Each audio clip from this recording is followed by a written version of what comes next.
पवन मानसी सब सत कथा एक चिठी लिखि जीवन को फाइल रखिथे एवं से भावुवे जे मु जो कागजटा देती भाई से पढ़ले कि नहीं मुझे जानवी केमी भाई मानसी विषय सब जानले कि नहीं किंतु मानसी हाथ में से कागजटी लगिगला जितेबले फाइल कागज गुड़िक तले पड़गला एवं मानसी धीरे करी से कागजटी को लुचई देले तापर फाइल अन्य कागजपत्र गुड़िक ज्योति और मानसी मिसी जीवन को देले एवं से कागजटी को जहाँ पवन देते ताको धीरे करी निज कानी लुचाई देले तांकर एइभली कार्यकलाप देखि ज्योति डाउट कले जे से निश्चय किछि लुचौचंती एवं मानसी रागी जाई कहिले से पवन रो बहुत साहस होलानी एबे मु देखौछि ए मानसी कोन एवं एहा कहि से रागी गला बेले तांको साड़ी कानी भितरु कागजटी खसीजिवो एवं कागजटी लागिवो ज्योति हाथ में ज्योति पढ़िबे जोंठी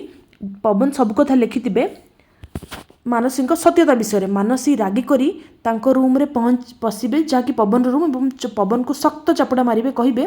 तुम्हें मो विषय जीवन को कह मुझे जानीपरि हाँ तुम्हें कौन भावुच मते यह देखला परे तांको बहुत हैरान करेंगे तापरे रागी जाई पवन मध्य